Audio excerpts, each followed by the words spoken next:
Many chefs, they say in the beginning, food was around them, they were foodie in the beginning, but it's just interesting to hear you say that you were not foodie at all. Through high school, what were the types of subjects that you actually did enjoy? I didn't do well in school. So you have like the clever kids, the medium kids, the okay kids, and then the jackass. I'm the jackass group.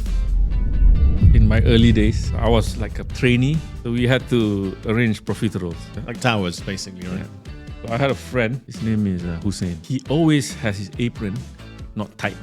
He steps on his own apron. He pushed the foot in front of him. So 2 profiterole fell. That profiterole hit the waiter fell, dropped on the table, lost 10.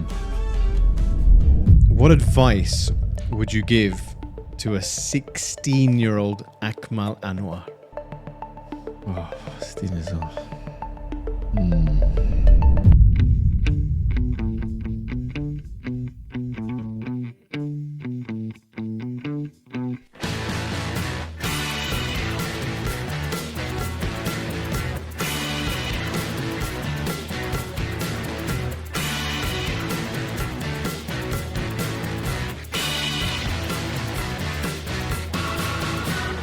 Hello friends, and a very warm welcome back to another episode of the Chef JKP podcast. Could I just take a moment to say thanks for tuning in.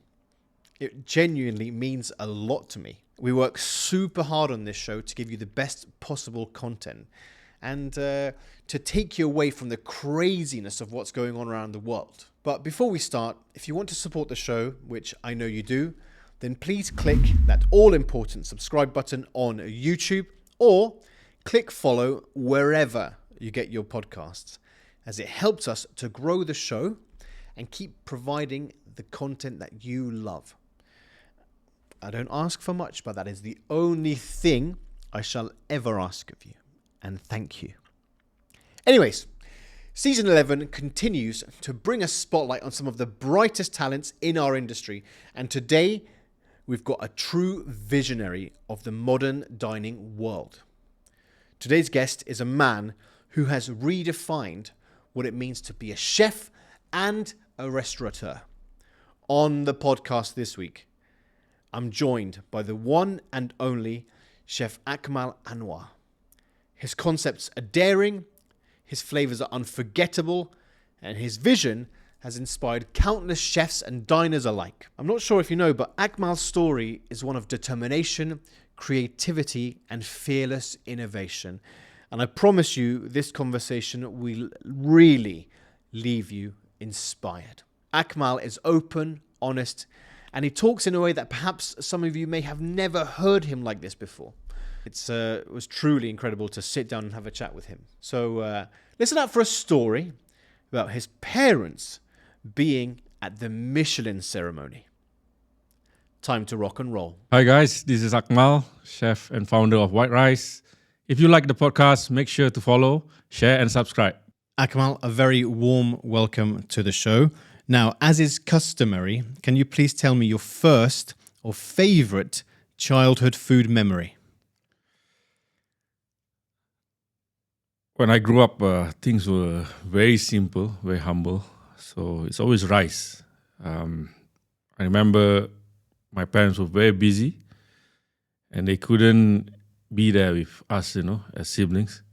So it's always rice, eggs, and soy sauce.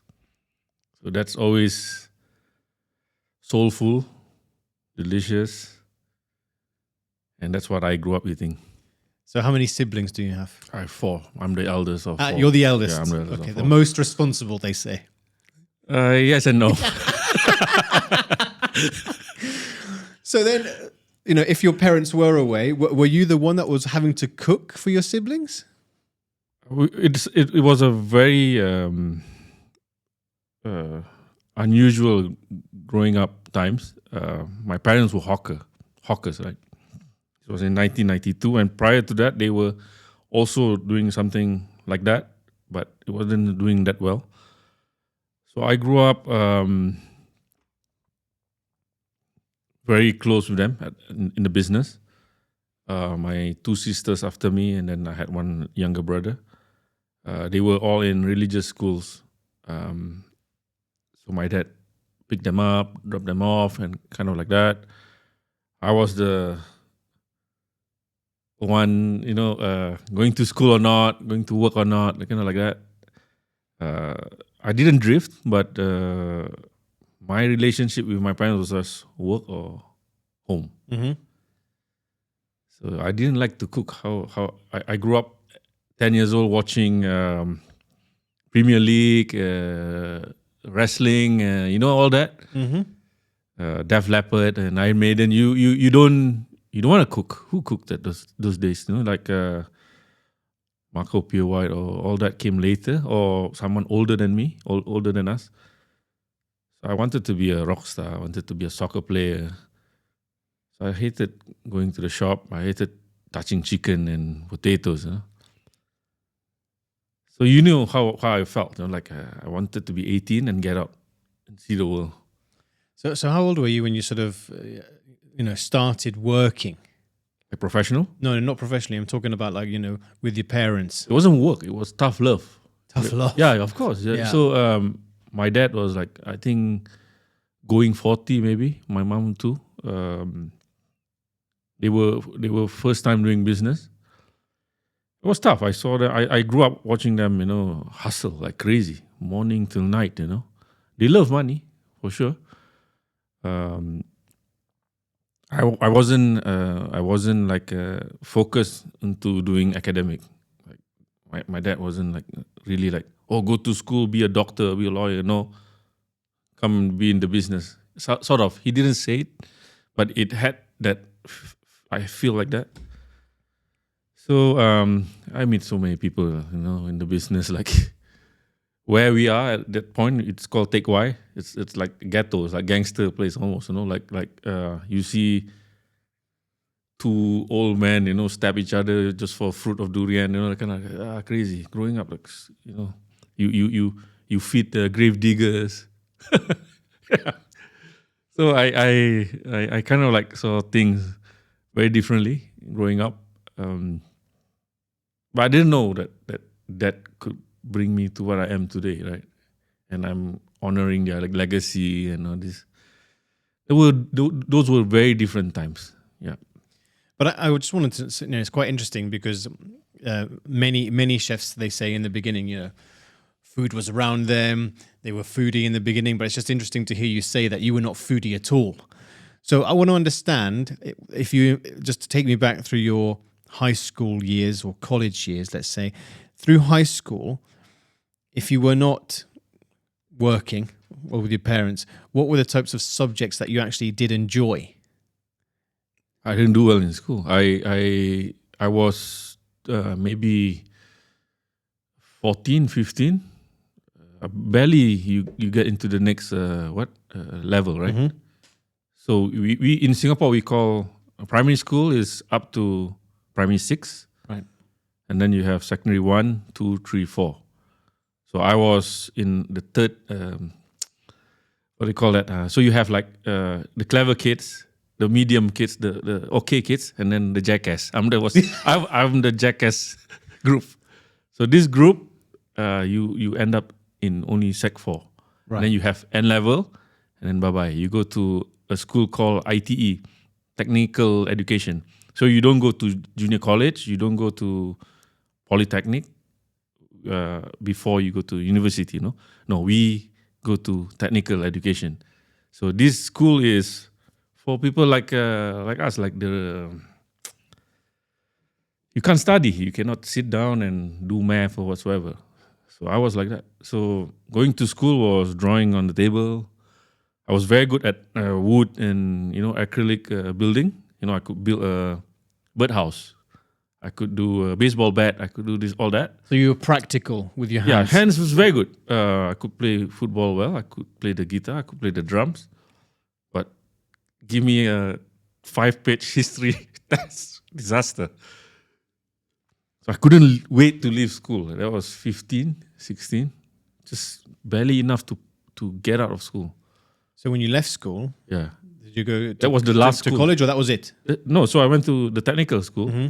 And I was kind of doing this called engineering, precision engineering. So you make like a block of metal that you drill and you make holes, and then you have to use this vernier caliper. You make your screws, kind of like that. All day was grease and metal. I hated that thing. So I didn't go to school for 2 months, and my parents didn't know. So what did you do in those 2 months? So the world's so small. So I didn't go to school. I was every day in arcade, Yes. game, or just lazing around doing nothing. The guy who supplied my dad a Malay snack called epok-epok, like a empanada. So he supplies to my dad, and then they were chatting. Say, what do you do? Oh, I'm a teacher, a physical education teacher in this school. Oh yeah, my son is in this school. Go check him, Akmal. So he went to school. He didn't see my name. Then he told my dad, your son didn't come to school for 2 months. So my dad, you little. So I said, no, get out of school. Don't go to school. Waste all my money. Come back to the shop. We'll do like that. And then eventually I somehow went to culinary school also, private school. First thing he said, no, because it's a waste of money. So I said, you know what, maybe I want to try cooking, like that. That was your idea or his idea? So it was one of the teacher's idea to send me to this culinary school. It's called Shatek. It's closed now. Even that I failed too, James. I dropped out too. So I was a reject at all. I didn't want to study. I didn't want to do anything. But I don't know how I pulled through. I went to just do odd jobs in kitchens. It was very different. It was like those days were like club and restaurant. A lot of Pan American restaurants. Yes. I don't know if you remember Yes. in the early 2000s. You had steaks on skillets, Sizzling. right? Yes, That yes. brown sauce, Yeah. jalapeno poppers or something like that. So I was doing that. I was working from 6 p.m. to like 2 a.m. By 10 p.m. I lay out a cardboard box. I was asleep. I was a very different guy. I couldn't care less, like whatever. So I was with a friend on a motorbike. Right, we were on a weekend. He picked me up, so we were just cruising around. We ended up in Orchard Road in Singapore, very premium area, like boulevard. So we were sitting down on a flight of stairs. So right opposite us was a restaurant, very nice restaurant. I didn't know back then. It was called Les Amis. Today, 3 Michelin star in Singapore. Back then, I didn't know French. I said Les Amis, like that. Right by the window, you could see through the restaurant. You see a chef with the white toque, white jacket, like proper, white apron, white pants, white socks, white shoes. And my friend said, look, this is chef. Man, you are a joke. He's like this. Not. I didn't feel anything. No. I was a joke anyway. So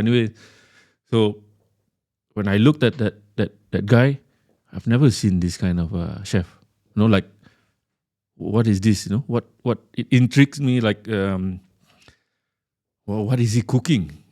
It's so clean. Like, I'm cooking steaks and all that. By end of the day, you look like so messy and all that.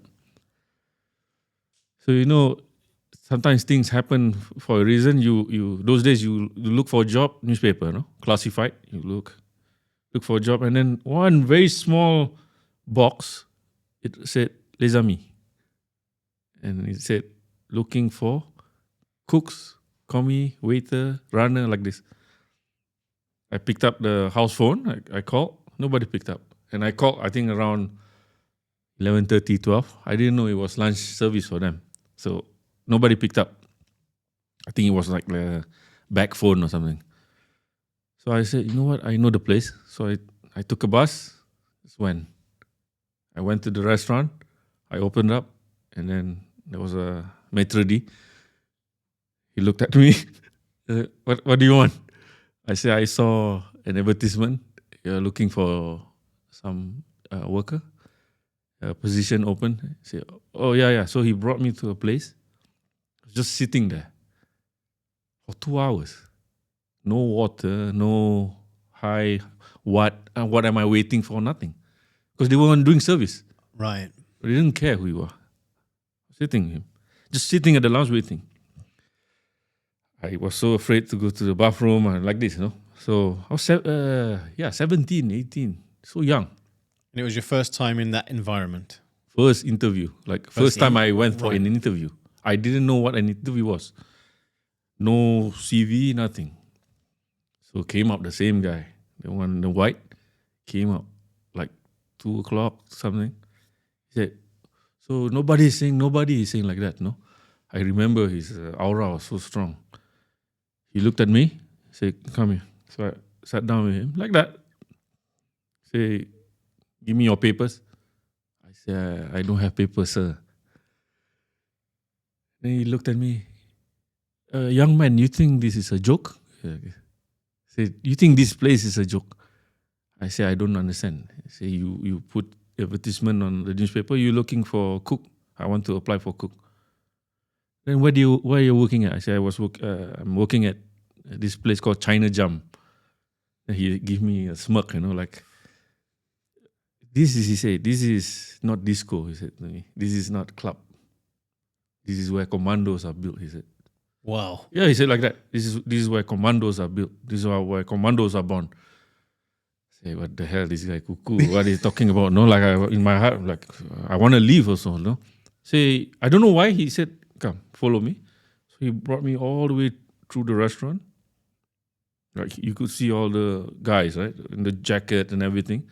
Walk through through the restaurant, goes into the main pass, go into the kitchen, and then first thing when the kitchen door opened, when that dining room is so quiet and calm, and when you open this first kitchen feel boom, white light and people are working, that one gave me a lot of that sensory of wow, I felt something like this. So I came in and he showed me the bakery, this and that.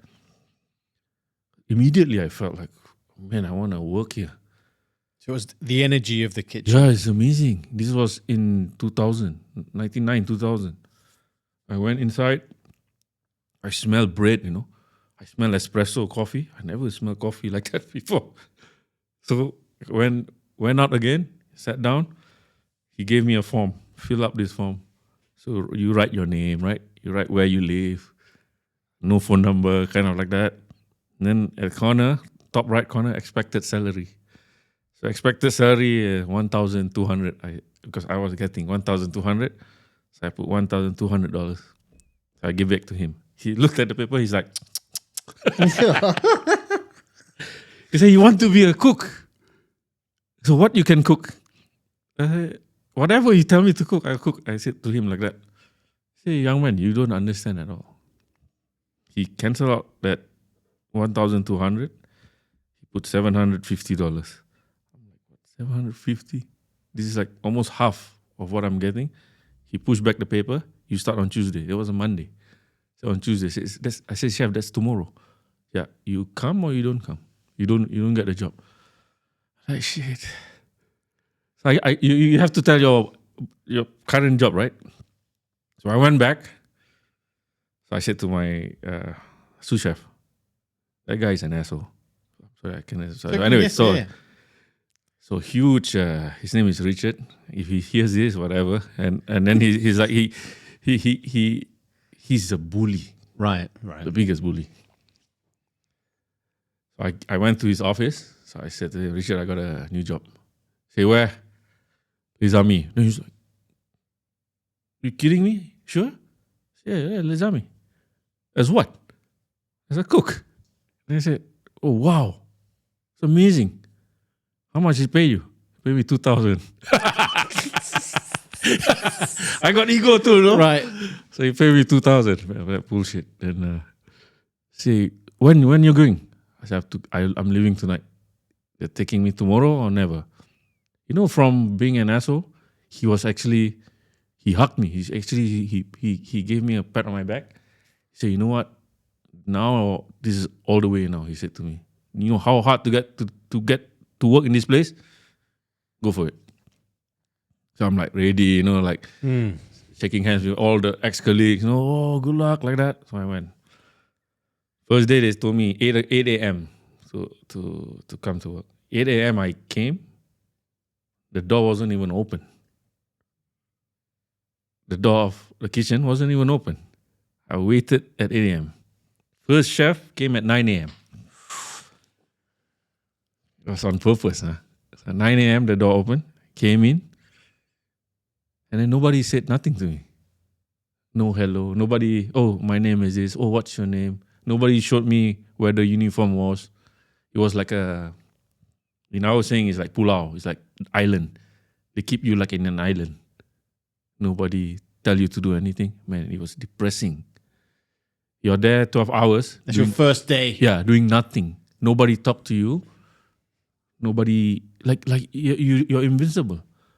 Like terrible. The mental game is too much. Like I'm like, the guy tries to throw something and then you're like trying to help him open the dustbin. He goes to the other dustbin and throw on the other dustbin. Like, what is this? So, split shift. Right after lunch, they go take their break. They go and take their food. Nobody came to me like, oh, yeah, have a drink. Or like I was drinking through the tap. Like. So anyway, end of the day, a junior sous chef came to me. Said, you will be working with me. Like, finally, like now. Then they said, okay, this is what you do. This is what you do. The next day, I come back. Things were very different. Things were very abusive. Yeah, it was very racist. It was very abusive. It was very, I felt like I'm a tough kid. Like, man, this is it's okay, but mentally it's terrible. So I had to make sure all the chefs made coffee or tea. Chef James likes tea with 1 spoon of sugar and toast. Chef Freddy would like to have tea, a little bit of milk. So I had to know what they want to drink. How many chefs? We had 6 big ones. Right. But you had to be his slave. Right? You had to. That's discipline today, I feel. Because you learn how to remember, you learn how to respect this kind of chefs. Today, look at the cooks, they're very different. So that's what I had to do. And they come different times. So I had to make sure all of them are having their coffee or tea. And then came work as a cook, but you don't cook. So what did you do? So you don't touch the pan. There's no way you touch the pan. The only pan you touch is in the sink where you wash it. So you don't even put oil in the pan. You have no right. You peel potatoes, you scale the salmon, you pull out the quill of the hair, you clean up somebody's board. That's it. Throw rubbish, mop the floor, sweep under the stove, top up the charcoal. So you were like stewarding / prep cook. All the cooks were similar. Right. We had to do like that. If you boil pasta, a chef de partie will look at you like that. Like even that, they didn't trust you. There was no trust. Everything, somebody had to supervise you every single step. Even peeling asparagus had a technique. You can't just, throw a bunch of asparagus. No.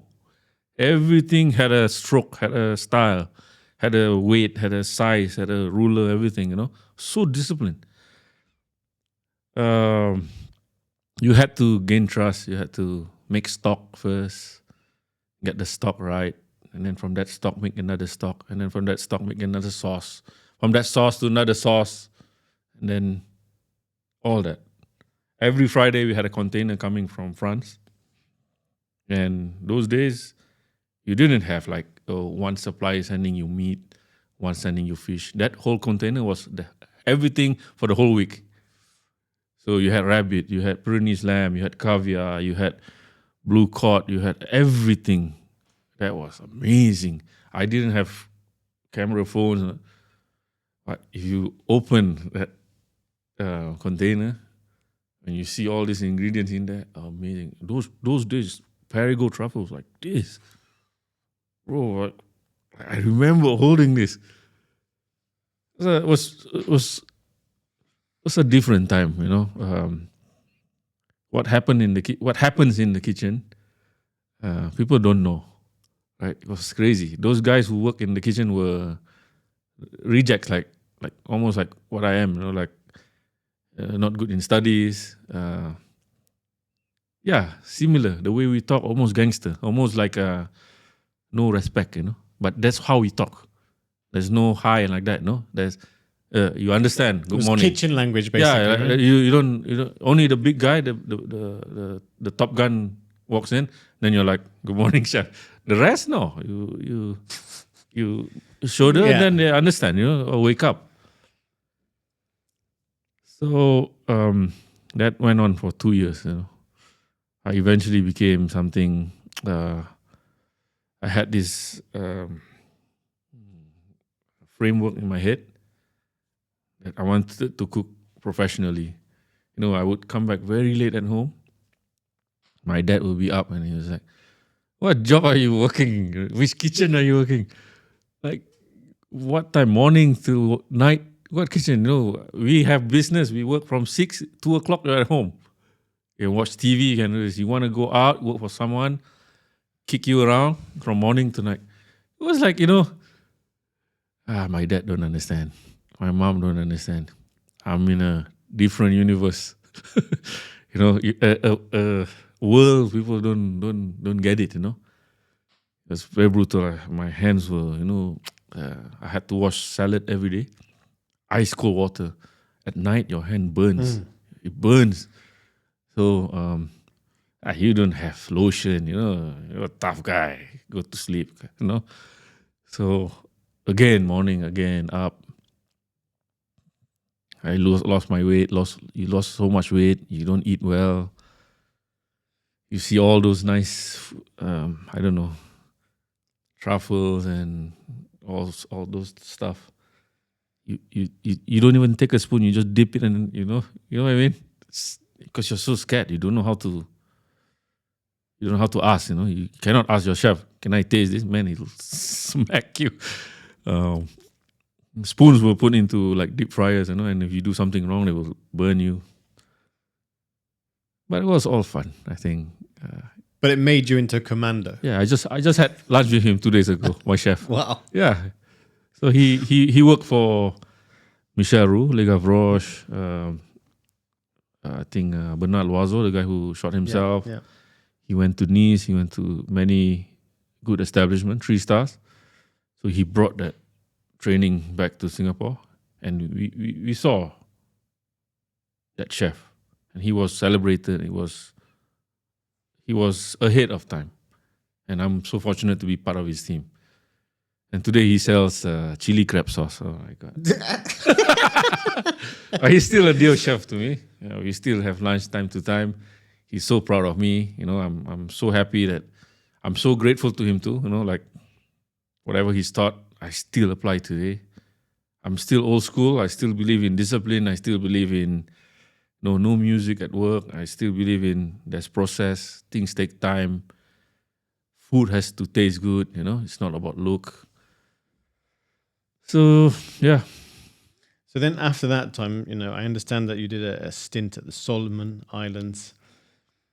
But what I want to understand is, you know, around sort of 2006, I want to talk about Iggy's and how you actually became involved in that project, because it was quite instrumental to your career. Yeah. So how did you get that gig? Iggy's. Yes. So Ignatius Chan, owner of Iggy's, was Les Amis during my time too. So I was working for Chef Justin Quack. Ignatius Chan was the director of the same company. So I was he didn't know me that well, but he knew I was in the company.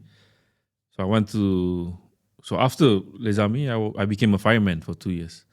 After fireman, I went to Solomon Islands. Came back, worked for a restaurant called Saint Pierre for Emmanuel Struban. That's 2-star. And then 1 year, I did Iggy's to 2006. I had an old colleague that invited me to come be a chef de partie. And I was already a sous chef. I was established sous chef. So he said, Iggy's, there's an opening, but chef de partie. I'm like already sous chef. Yes or no? I actually took the job as back to CDP. So I was a very well established CDP. I was already very equipped. So Iggy's 2006. I was CDP. I was heading Gamanje. It was in the world's 100 list. I think 70 something. It was hard too. A crazy place. How many covers was Iggy's? It was 30. No, it was 44, 45 covers.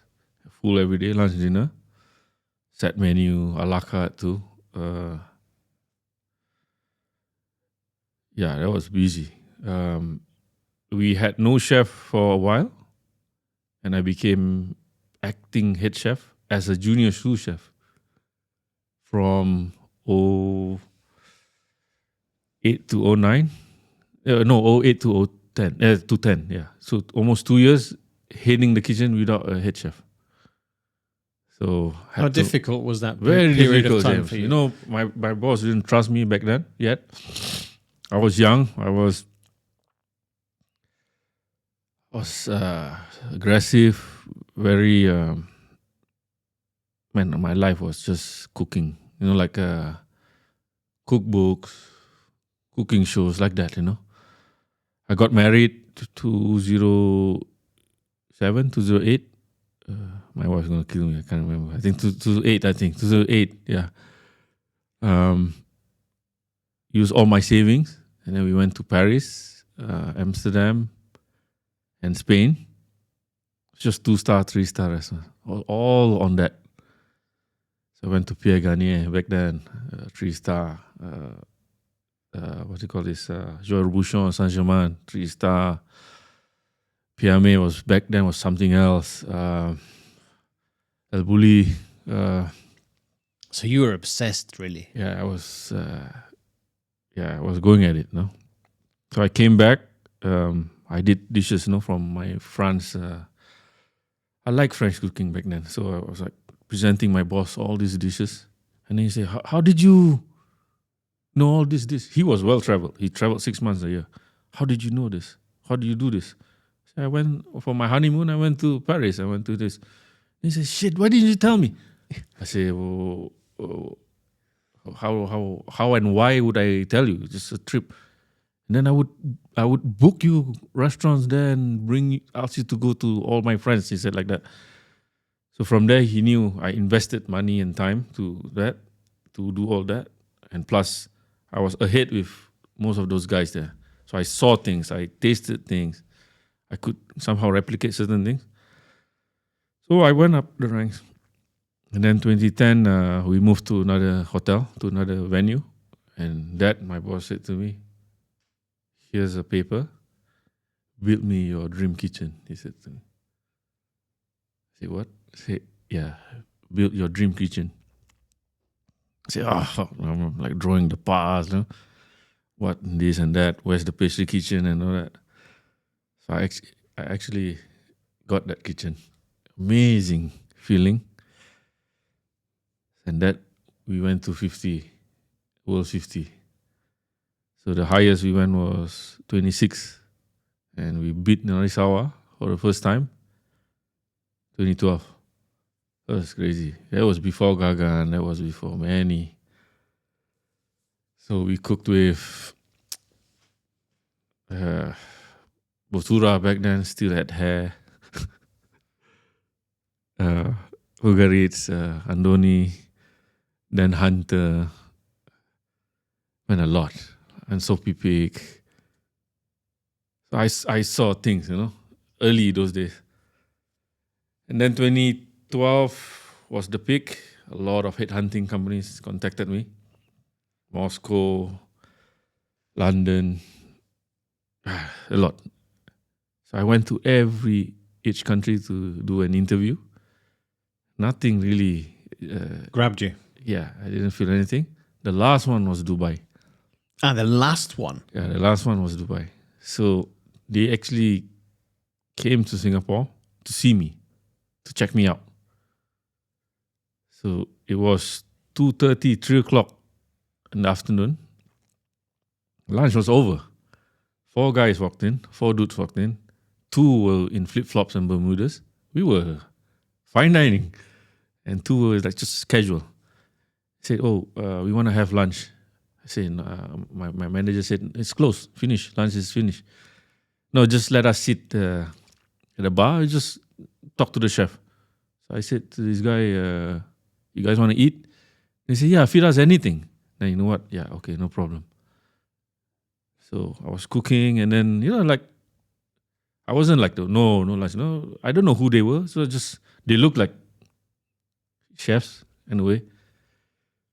So I found out he was Richard Sandoval.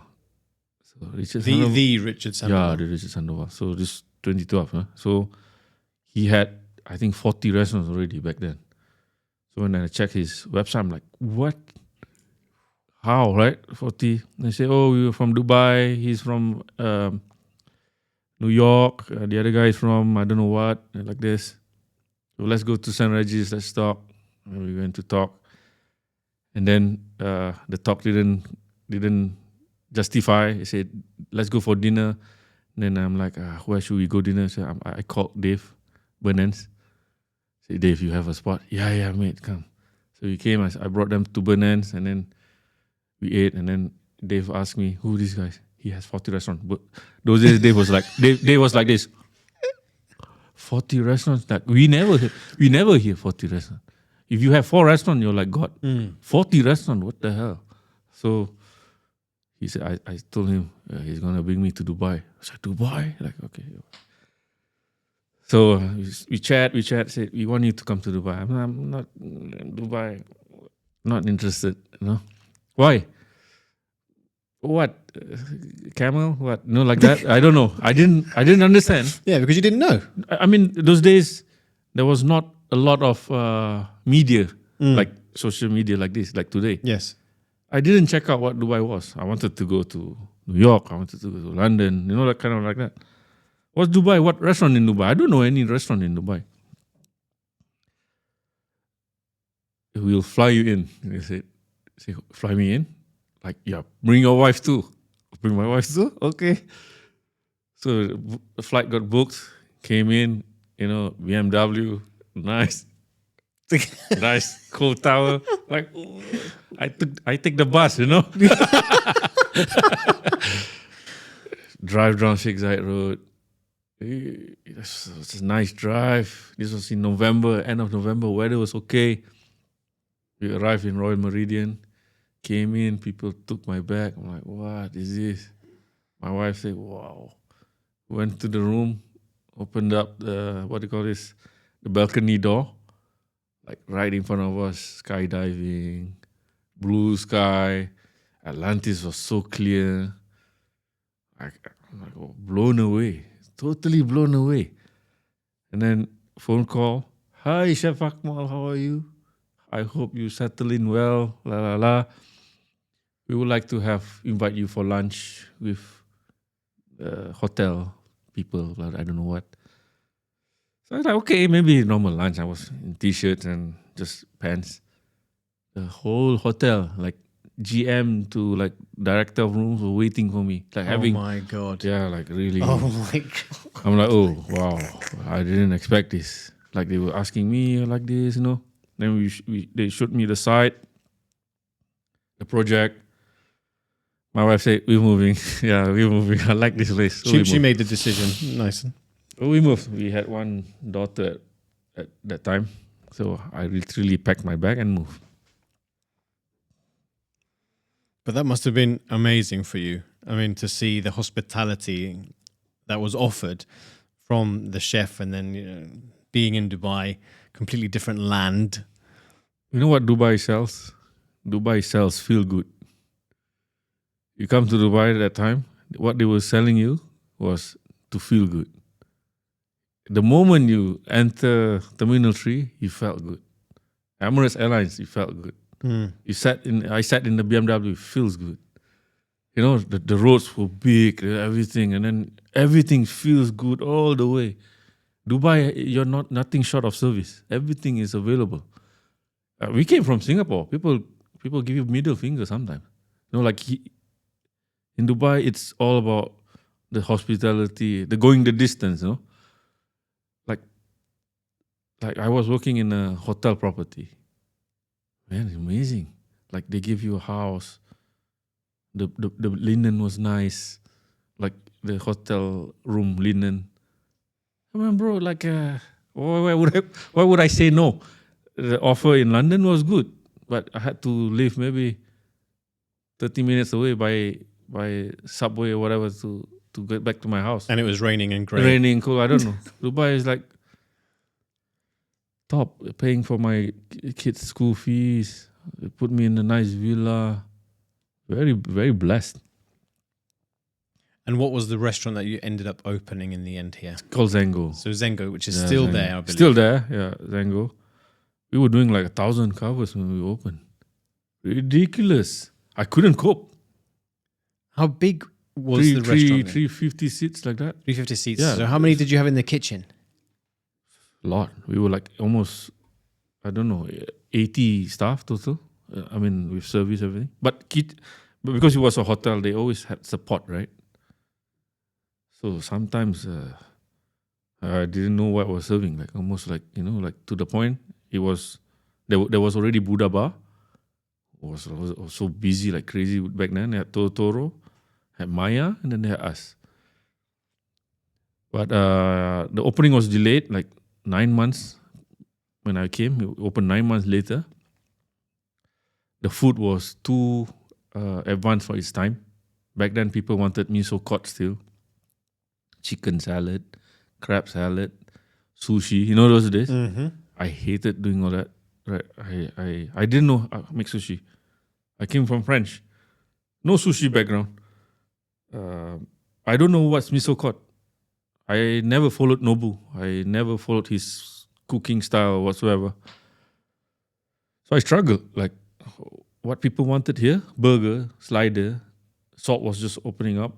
Salt was really flying. Oh, do that. What's spicy tuna? I never heard spicy tuna all my life. I heard of negitoro. I heard of fukumaki and all that. No, but you tell me spicy tuna. What is spicy tuna? No idea. 2015, there was a crisis, Dubai. There was a oil price crash, and business was really bad. Like really, really bad. So management had to take 2 months unpaid leave, but still had to work. Kind of like that decision making. So I had to make some decision to what everybody want to do, like to let people go or whatever. It was very, very difficult, James. So, Yeah, very tough, because also you're not HR, you're a chef, right? Yeah. And you build your own team. So you know the strengths and weaknesses. So letting people go is never easy. I brought 5 people from Singapore. Wow. Yeah, and anyways, so what had to be done had to be done. And I chose to leave also. So I actually went back to Singapore, 2015. My wife was already heavily pregnant with the 3rd child. So no more, medical and all that. You know what, might as well go back. So we went back. She delivered. And then came that offer, or came that opportunity to do something in the fishing harbor. So I actually came back, went to see the location. I'm like, nobody's going to come here. Jumeirah 2 Fishing Harbor. What is this place? Nobody. There was a Thai restaurant-ish.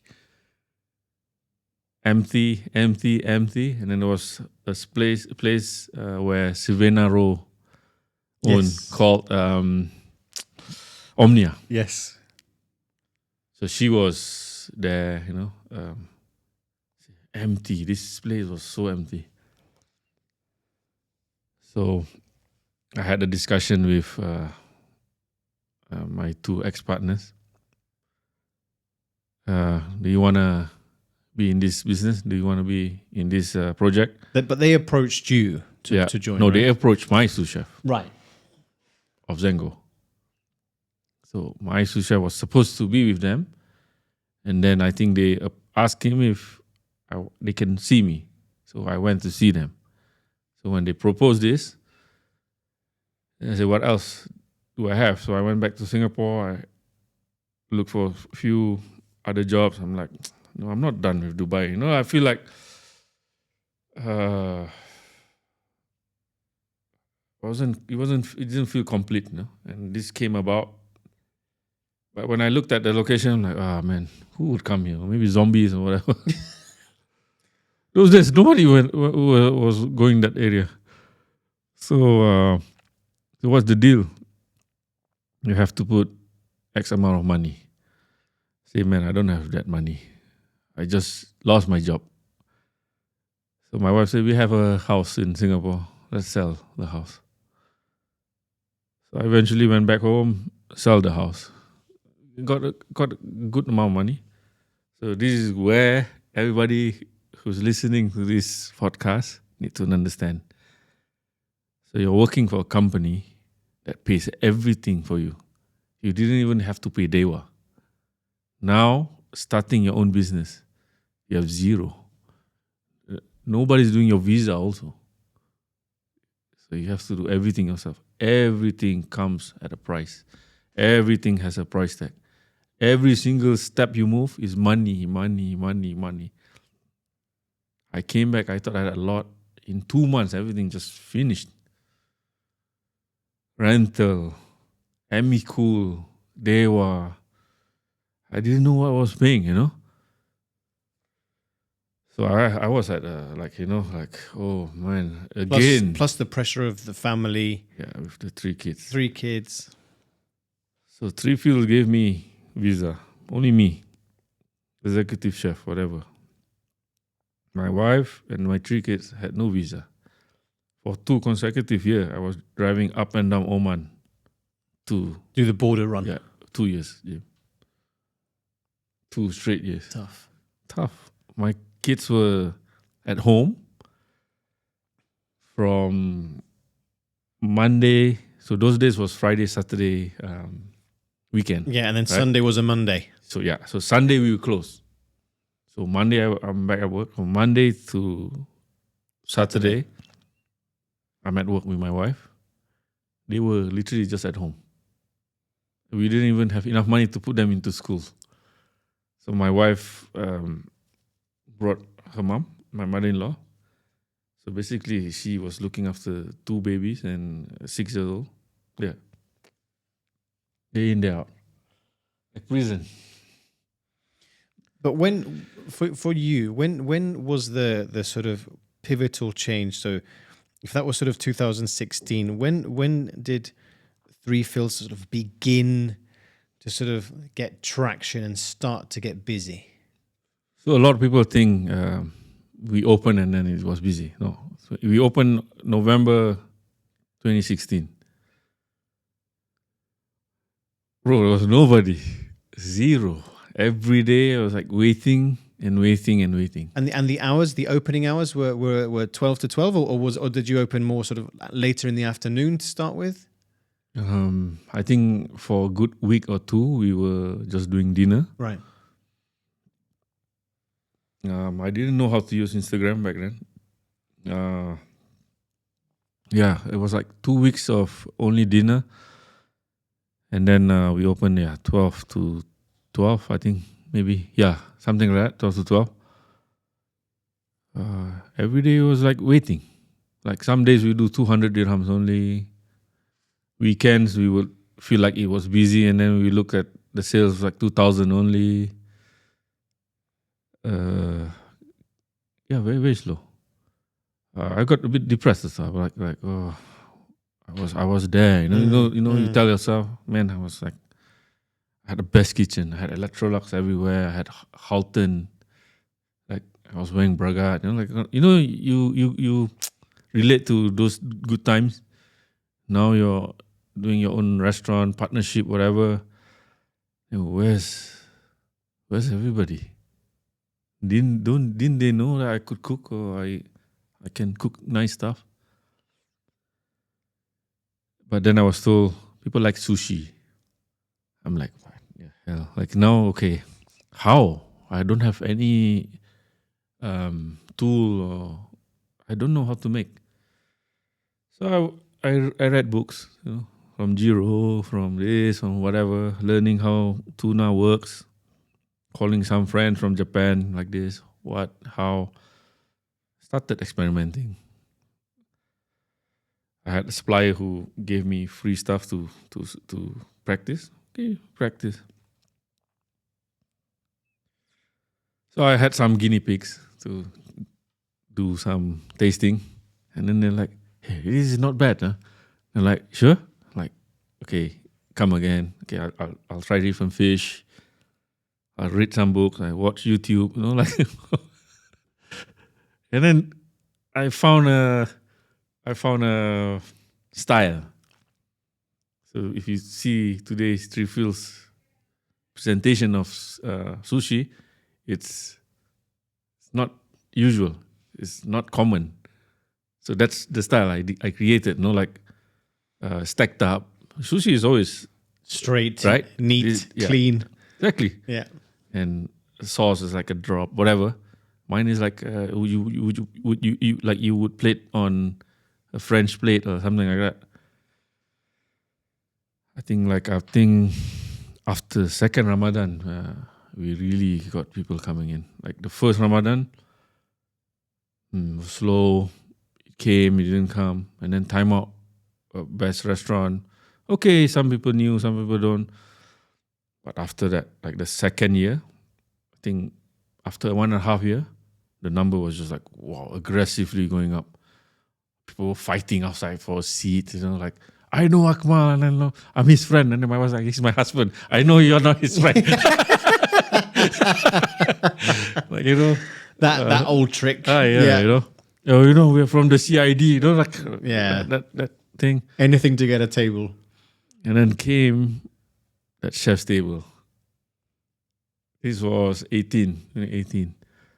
I had no intention to do chef's table. I was cooking for a few people. Then you would like to try this? I have some caviar. You want to try this? I have some uni. That's it. One box. That's it. And if you sit here, I'll do for you. I won't feed you there. So then that became 2.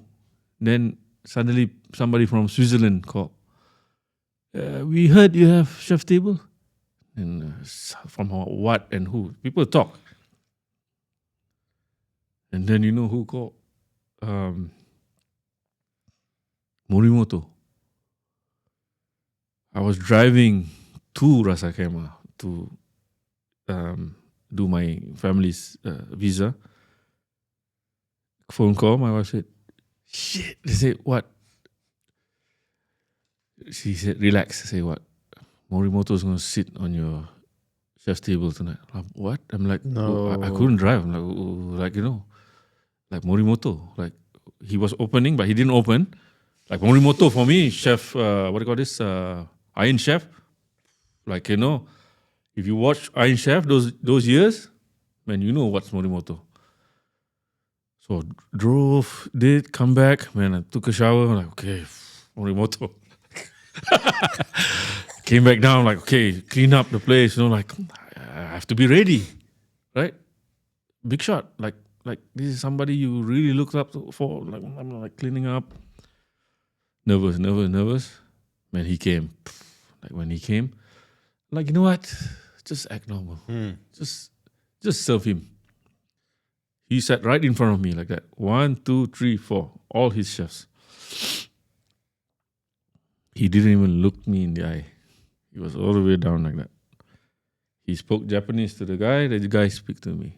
and then spoke to him like that, 3-way communication. And then I'm like remembering, I watch him on TV. He speaks English, no? And I'm like, why is he not speaking English? So, anyways, whatever. Then I said, ready? And I said, okay, start serving. I had good stuff. I had sayori, I had uni, I had maguro from Kagoshima. I had all the iwashi, top stuff. I'm like throwing him one dish. You know, this dish called emo fries, right? You know, so all that. Man, he ate continuously that he started speaking English. There we go. You say, how did you do this? Where is this fish from? How do you make the shari? How you make the rice? I just talk to him. This is how I make it. This is how I make it. He said, this is not normal. I said, yeah, I didn't train with any sushi chef.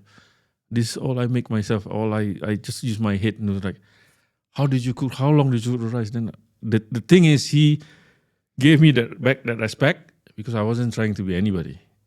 And whatever I fed him, I told him everything I knew. There wasn't like grandmother bullshit story or whatever. It was just purely what I did. And he could taste it, whatever. And he actually, we were in conversation. He said, oh, I'm opening Morimoto here and that.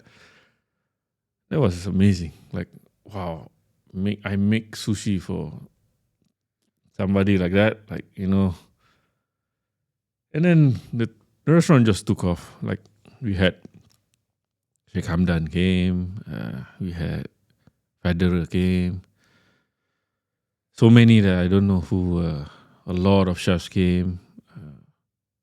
Orfali didn't have restaurant came. Yeah, a lot of people came, but also it was a 1 hour wait. Doesn't matter what time of the day. It was just always. I remember it being always just super busy. Yeah, super busy. It was. I didn't see so much money in my life. Yeah, but I mean, and it was a dry concept as well. Yeah, first dry concept. You know? We had bad experiences also. Some people just couldn't relate to that. This food, why no alcohol like that? Prior to us opening, there was only origami, salt. What was this place called? Wakame. Not much. But Trifles was giving really high-end quality with community price in a way. Yes. Right? I was there every day, day in, day out. Yeah, I really loved that place. There was something I built from nothing, you know. With the expense of my two ex-partners, they gave support. But it was day in, day out. Day in, day out. Started off kombucha also, like from one progression to the other progression. But we knew that place will never be fine dining. That place will never be Michelin star rated or whatever. I just wanted to cook. I just wanted to play with whatever because it was cuisineless. It was Asian, it was Japanese, but then many things didn't make sense too. But when you eat, it was just delicious. Delicious, and then what? You know, one bowl of Indomie. Like all these things are doesn't make sense. You know, you cannot write a textbook on this. You know, Akmal, I think, you know, despite the history and what happened, it's just interesting that you say it wasn't fine dining, but in saying that, it reached number one MENA 50 best restaurants, which is something, you know, you should be incredibly proud of. Yeah. Because, you know, that's not an easy feat to reach at that level. So, of course, you know, you were doing something incredible that no one had done before. Despite what happened, I mean, everybody still knows you for that achievement, you know, and part of many that came afterwards. So it must have made you feel proud of even though it was an incredible struggle at the very beginning, obviously, as you said, working so hard for yourself and your family, to then, seeing the business take off and having somebody like Morimoto come in and ask you for advice. It must make you, looking back, it must make you feel quite proud. I was a very different human being, chef. It was my first business, my first partnership. Again, wasn't equipped. I didn't have the tools. I didn't know what was, passion is one thing, but then you got to look after yourself too, right? I actually had a few conversations with Izu during those days. He told me, you need a lawyer, bro. You need a lawyer, bro. You need to get somebody to help you out, to be behind you and all that. But I'm like, 10,000 is too much, Why? These lawyers just... but I didn't understand what lawyer do is actually protect you or in your favor or whatsoever. But it was a necessary lesson, right? It was a pain I needed to feel. It was a episode that allows me to, okay, now, you know what? That's why you didn't go to school, right? Okay, now it's coming back. So you gotta read more, you gotta talk to people, you gotta listen, gotta check out certain things, You gotta pay. Everything is pay. That there's nothing free.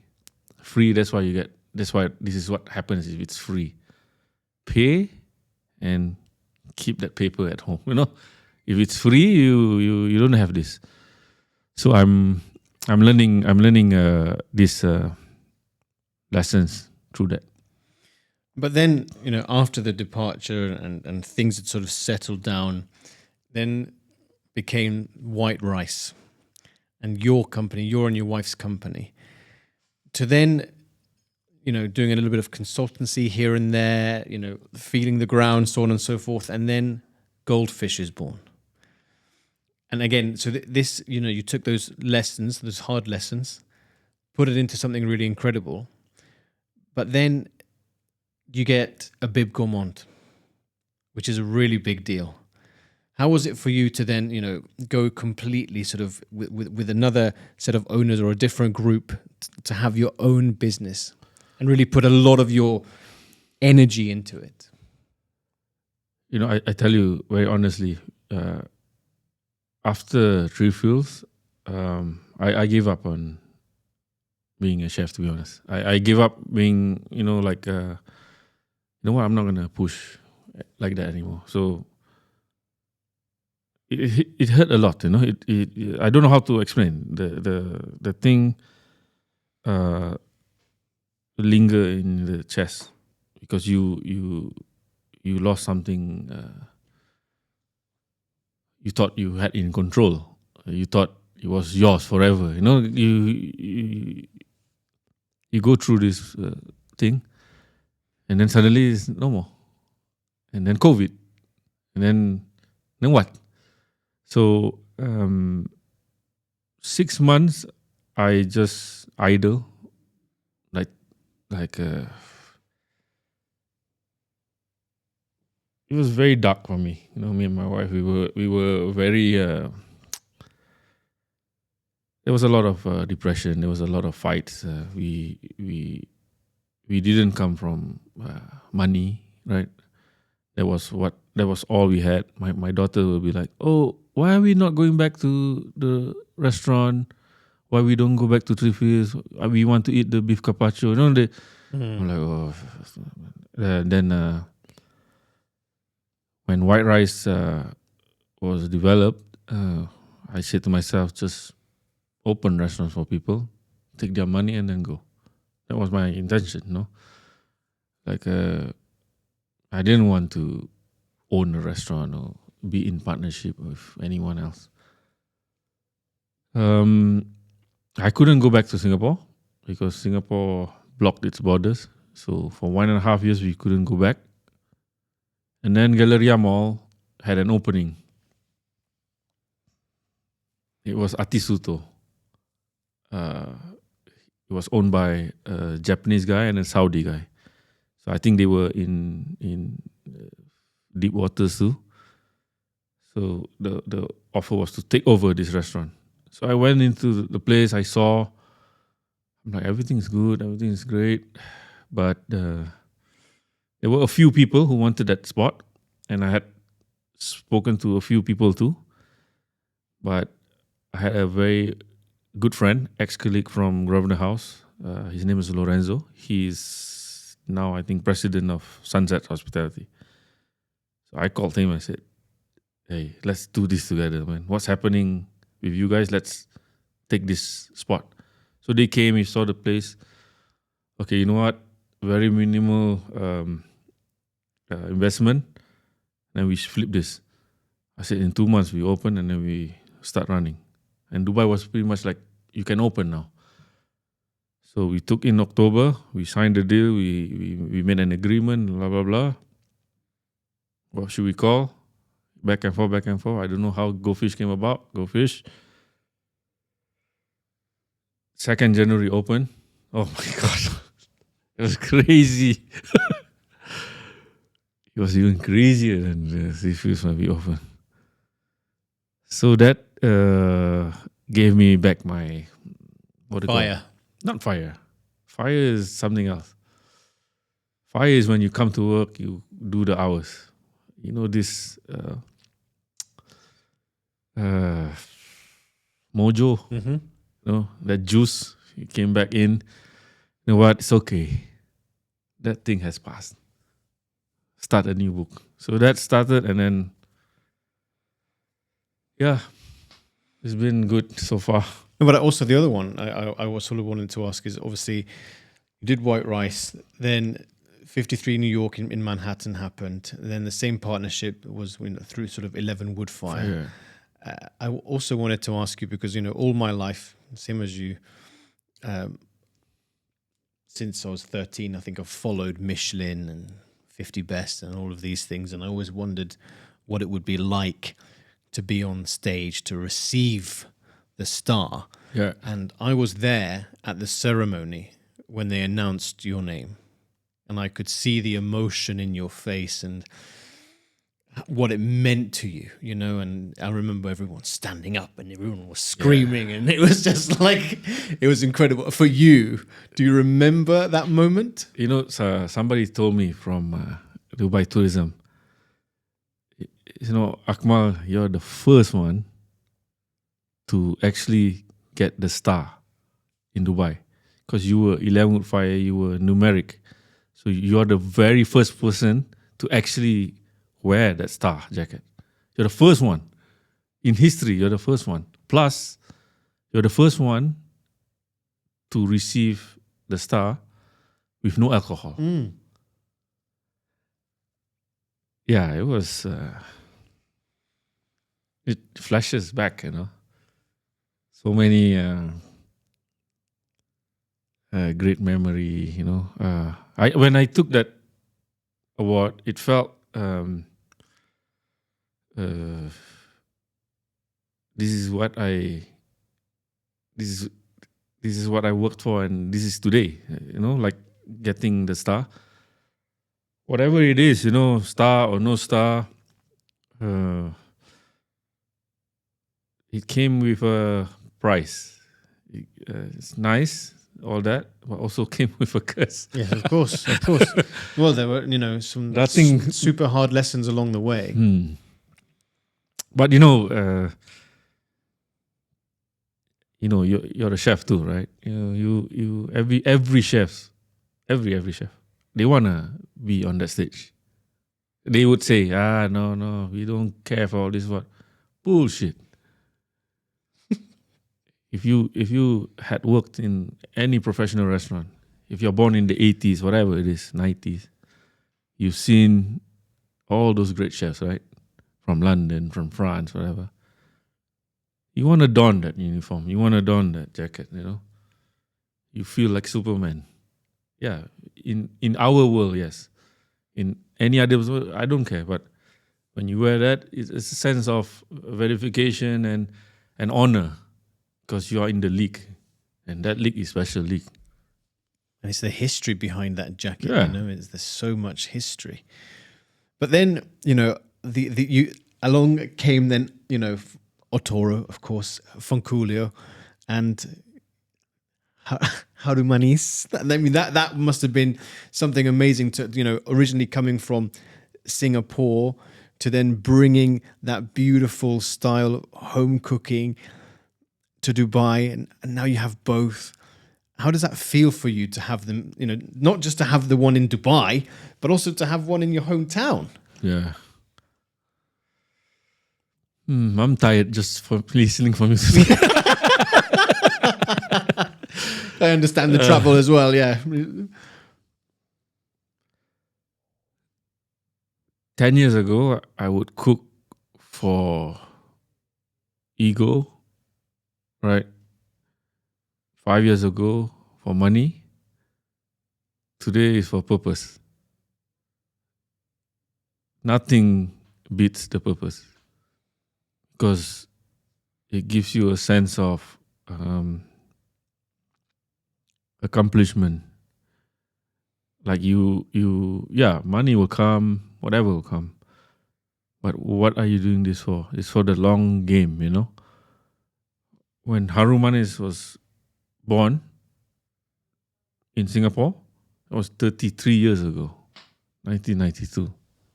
3 decades of, I don't know what, you know, so much history to that.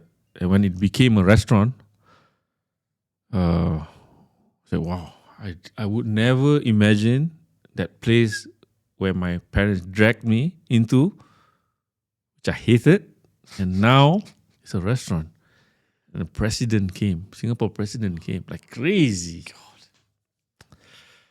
Like crazy. Congratulations.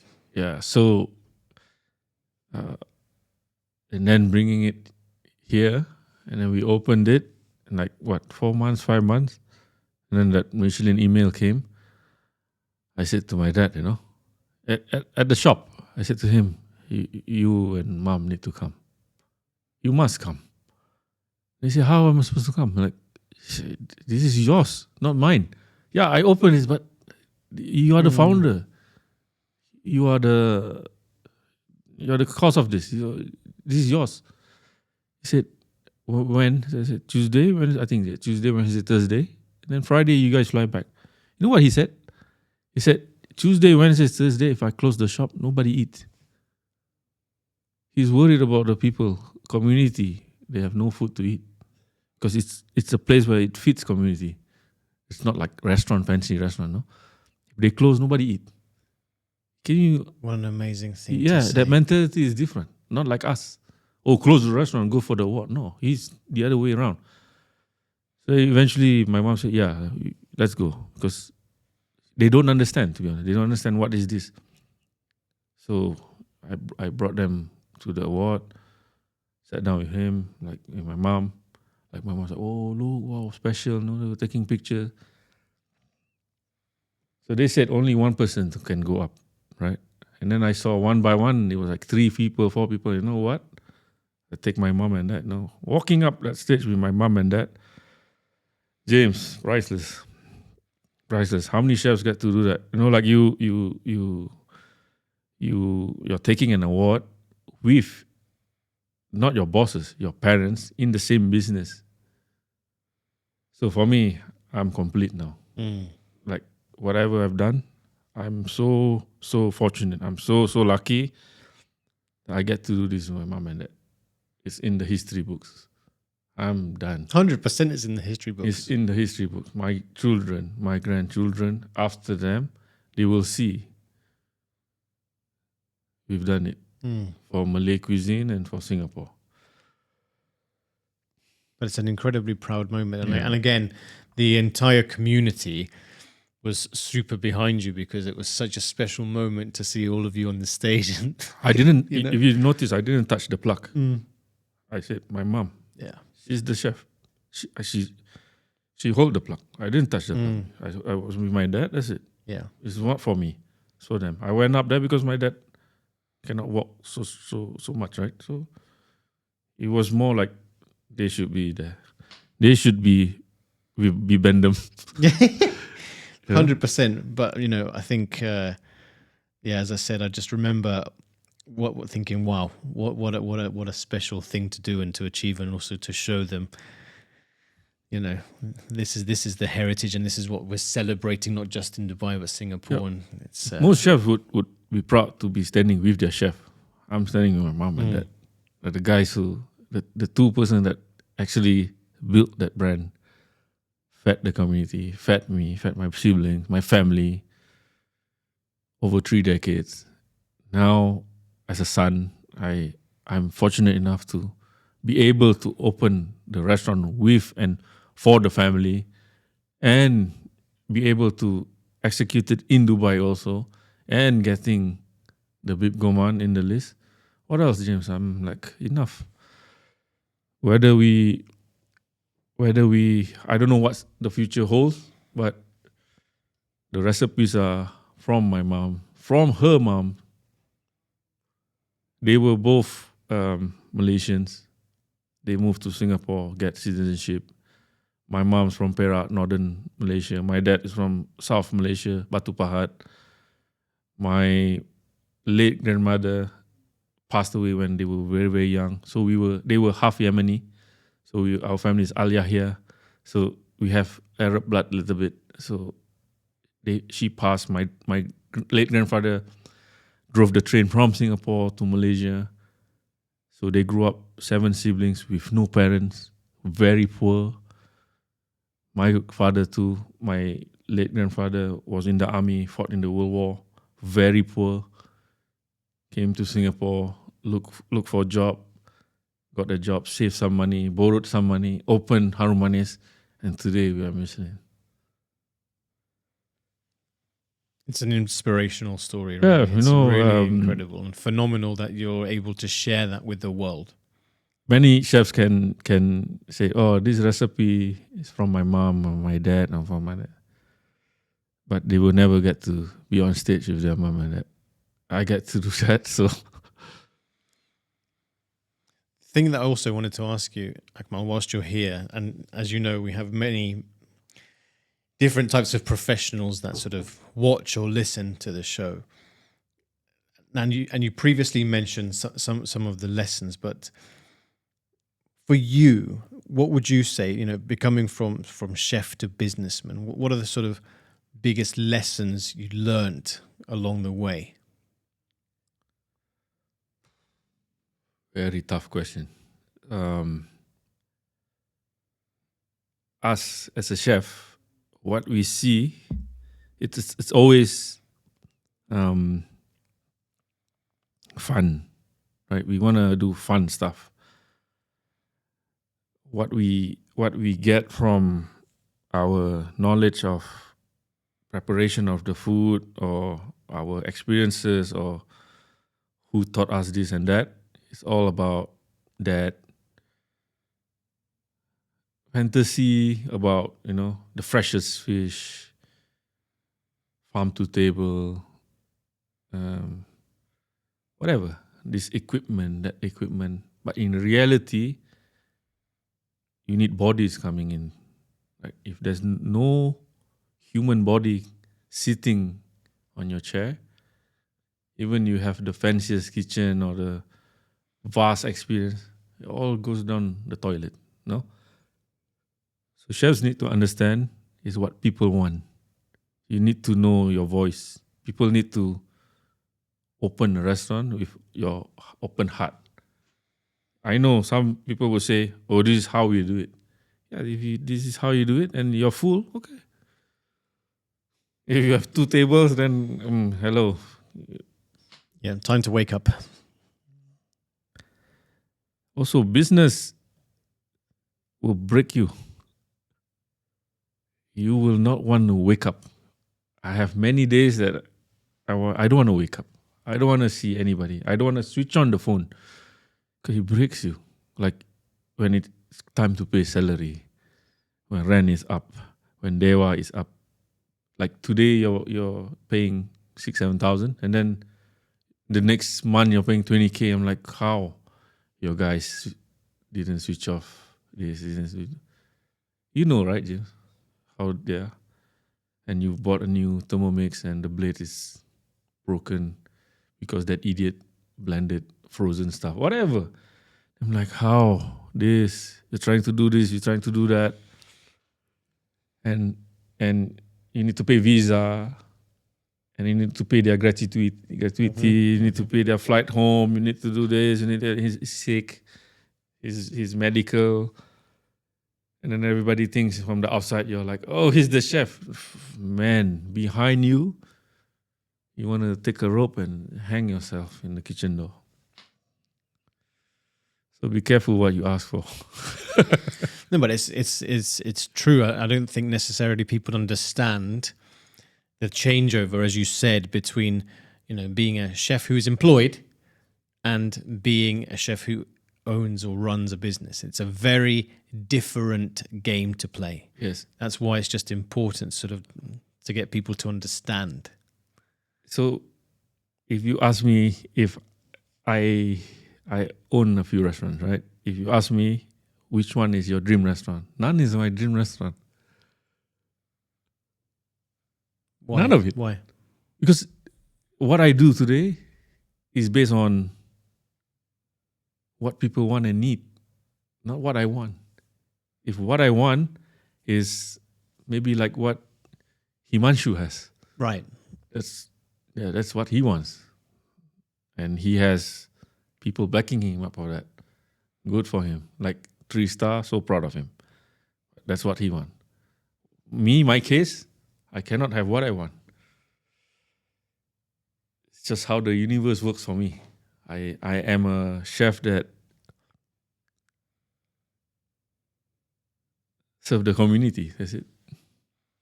But it's amazing to be able to serve the community in the way that you do.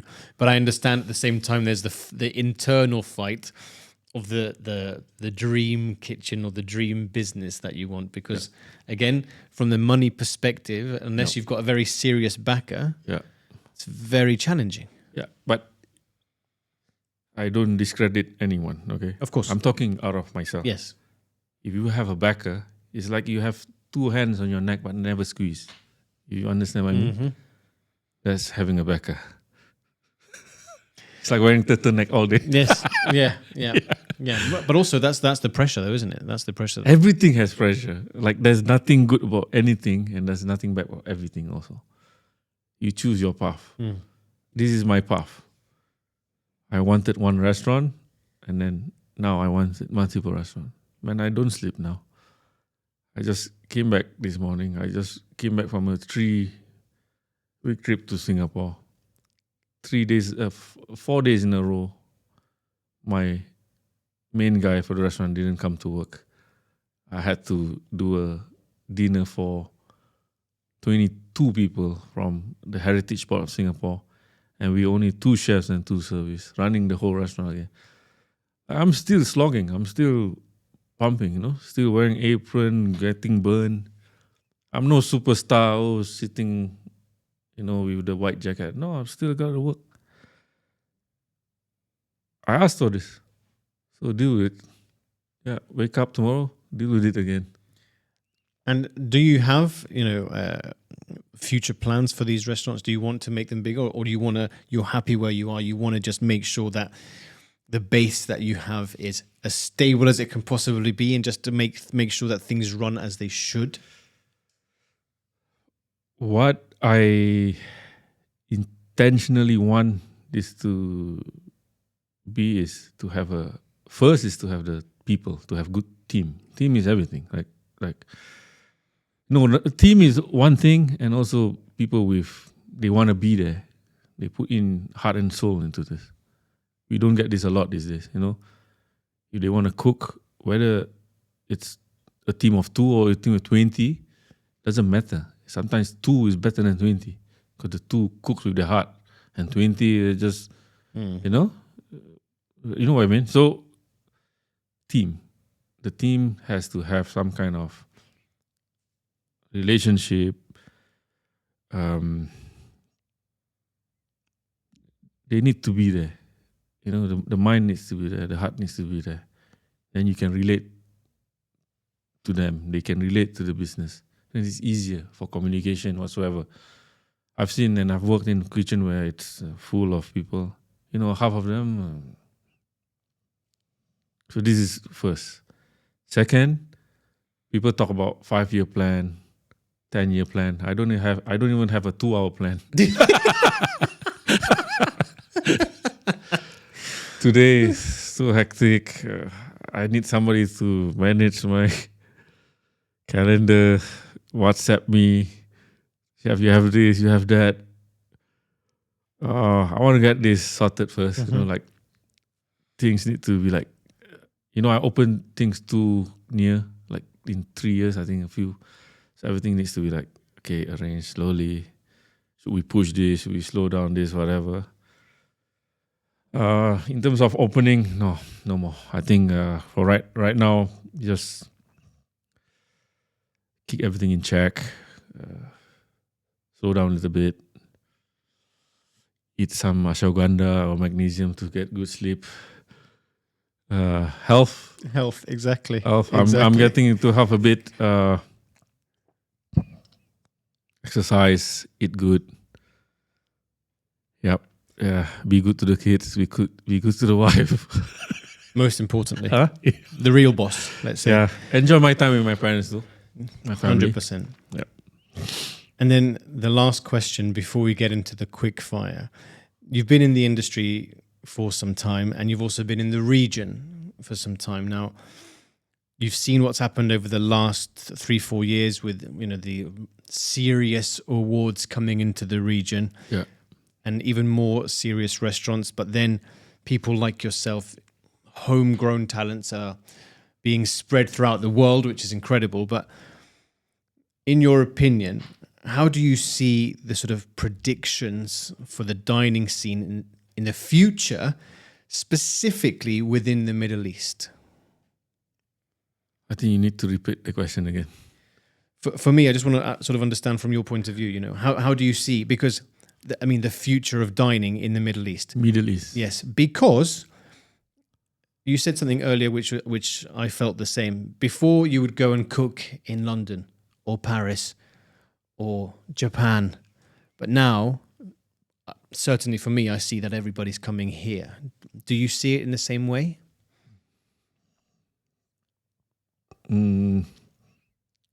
Cuisine-wise, yeah, it's still not really profound, I think. It's very copy-paste. Everybody's doing pretty much similar things. People somehow get inspired here.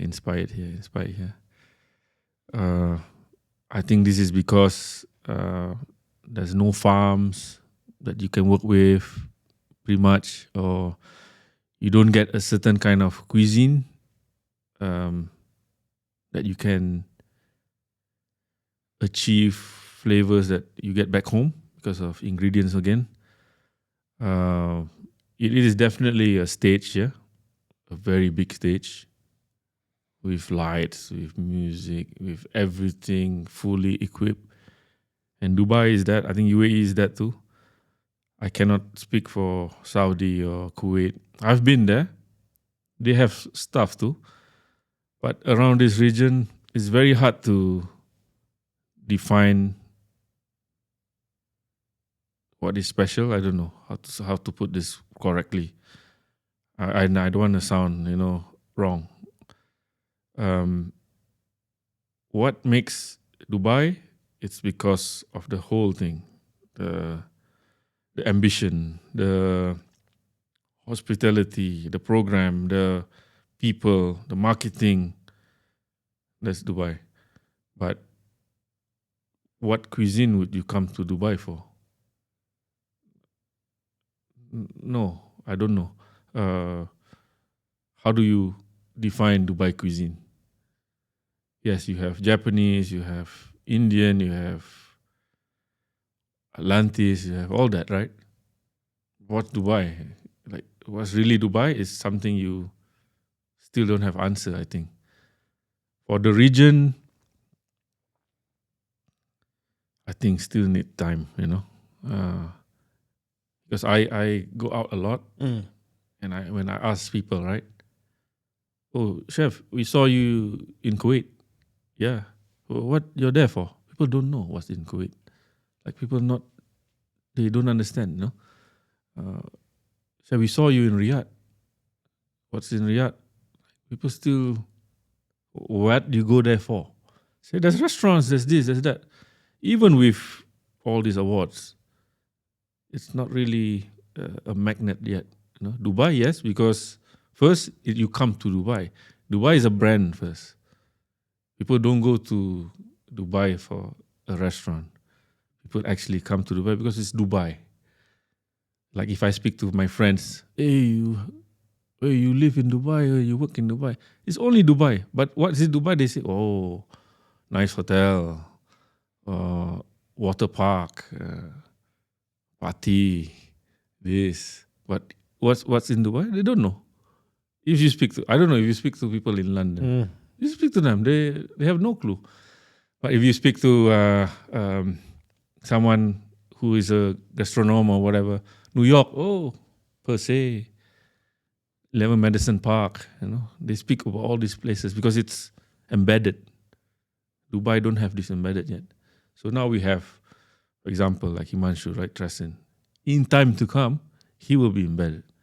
But everybody's too young. Everybody's too recent. So it will need time. More chefs will need to. So the market needs to mature a little bit more. Of course, the chefs need to be more consistent. More chefs needs to come. More homegrown needs to be there. Like for example, Singapore, they don't have enough stage to put Bib Goman, so Bib Goman don't get invited. 1 star, 2 star alone will fill the stage. So Bib Goman no need to come. Here we still have too much space. So it's the city needs to take time, people need to have sense of ownership, like for restaurants, more ownerships, more they know what to do. So I think eventually, I don't know, 5 years, 8 years, 10 years, this will be something different. We have now come to the quick fire questions, Akmal. Now, the first question I'm going to ask you is the hardest for all the chefs, but it might be easy for you. So, favorite ingredient, please.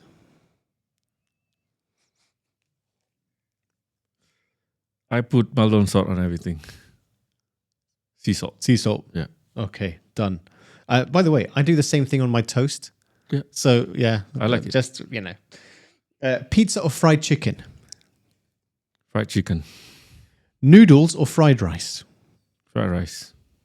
Rendang or bebek goreng? Rendang. If we're talking right this second, can you tell me your top 3 favorite cuisines that you love to eat? Japanese, Italian, Malay. Done. And then can you tell me your top 3 food heroes, but they don't necessarily need to be chefs? Food heroes. Food heroes. Top 3. And they can be chefs or they don't need to be chefs. Totally up to you. Anthony Bourdain. Wow, this is hard.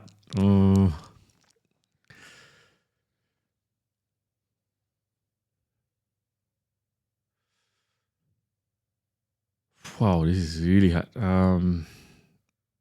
Joël Durouchon. And then one, maybe this is like a cliche or whatever. My mother. She's not out there in books or whatsoever. She's a hardcore worker, She's my inspiration. So this person. Akmal, I have to say always, the number one is always the mother. When I ask all the chefs, always. So Yeah. you're in good company, really. I didn't want to say her actually, But why would I celebrate somebody else when I grew up, seeing her and all that, looking at her cooking, she's still cooking. She's 70, still cooking. So no flair, no white jacket, nothing. Yeah, man, crazy. Now, from all of your years in the kitchen, as you know, funny things happen, bad things happen all the time.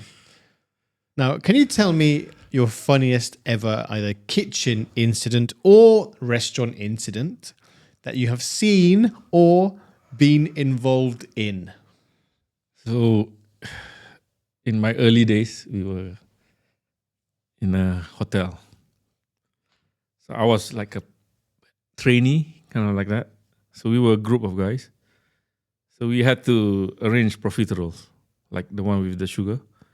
So it was like this high, like arrange everything. It was for a wedding. So the chef at that time, his name was Kenny Kong. He was from Hong Kong. He's brutal. So people were scared of him, like scared. He would kill you, like one look, like chop your head off like that. No, so we were making profiterole. Just arrange, then put the sugar. So like 20 maybe, 20 like that. Like towers, basically, right? Yeah. So I had a friend. His name is Hussein. A bit cuckoo, this guy. So we were young, jackass basically. So we had to bring this thing out to the main hall. So okay, everybody out, carry. So stand in a row behind like that. So he always has his apron not tight, always loose. Like back then you don't wear beep, you wear those white, right? So his apron is always like going down to a point. Sometimes you step on, he steps on his own apron. Okay, you know where this is going, no? Okay, but not finished. So go out. So already, he's one guy in front of me. Already he's like stumbling. Already a few steps. He's like already out of the hall, walked. So a guy already with I think dirty plates or whatever walking. He tripped again. He tripped on his apron. He pushed the foot in front of him. So 2 profiterole fell. That profiterole hit the waiter. The waiter fell, dropped on a table of 10. No. Oh my God. The whole room just like, what the hell? It was a wedding, Chinese wedding. Oh my God. Not the GM, I think the head of operations, grab his his head. He like drag all of us, drag back all of us in. Wow. For me, oh, wow. Like we didn't get paid that day and we got kicked out. Yeah. Thanks a lot, Kenny Kong. Yeah, Kenny Kong. Kenny Kong. I saw him again back in Zengo. Oh, really? Yeah, he didn't remember me, but he remembered the incident. So that was Mamma mia. And then, Akmal, you've already been incredible with your advice for opening a business, but what advice would you give to a 16-year-old Akmal Anuar? 16 years old. Yes. Oh, 16 years old. What advice would you give to him now?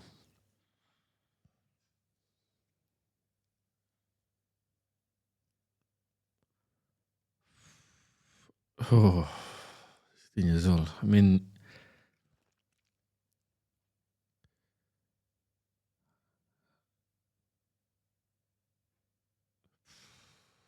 I think I would tell him to Everything's gonna be all right. Love that. That's all you need sometimes, you know? Yeah, somebody to everything's tell all you right. It's all right. everything's going Some to be days all are right. good. Some things will be bad. Some days will be bad. Some days you laugh with friends. Some days you fight with them. Cherish your family. Spend your money well, See the world. Buy some nice things for you.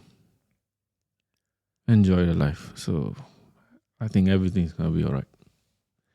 Now, Akmal, what I'm going to do is I'm going to link all of your social media to the show notes so that if people wanted to get hold of you, I'll send you messages through DMs and all of that kind of stuff. The only thing I wanted to say is on behalf of all of the chefs who are working with you now and have previously worked with you, I want to say thank you on their behalf for inspiring them, for everything that you have done throughout all of your career, because it's really pushed everybody to up their game and also to really believe in themselves, even if they're going through very, very difficult times. And as you said, everything will be all right. On behalf of the Chef JKP podcast, thank you ever so much for taking the time to be here, because it has been an absolute honor to have you on the show, to listen. And I know that you've just flown in, so I really do appreciate you taking the time to be here. And please, even I know you're pushing on, don't stop what you're doing, because the city needs you and hospitality needs you. So please do not stop. Thank you so, so much. Thank you so much. Such an honor too. Thank you, James. That was truly an unforgettable conversation.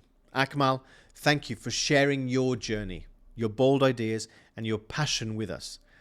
It has been an absolute privilege having you on the show. I'm sure that a lot of you were inspired by Akmal's story. And you can tell it has not been easy. But it feels now that he has truly found his peace and is truly happy.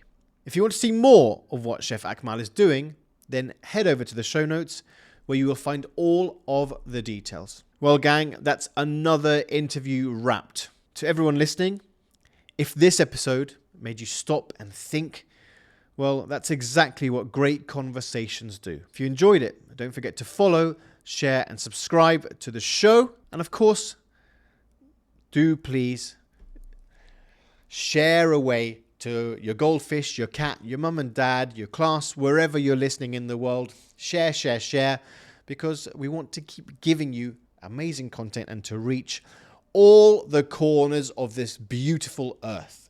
And the other way you can support us is by picking up one of these incredible thermos flasks, which they're quite handy, stylish. They keep things hot, cold, and you will be one of the cool cats, by the way, by having one of these. All right? The other thing is, it's coming up to Christmas. It's coming up to Christmas and festive. So it makes a great Secret Santa gift. I think you'd agree. And if you want to get it, well, head over to the show notes. Keep going on and on. Right, I'm going to shut up. Thank you for staying. Chef JKP signing out. Until next time, food is memories.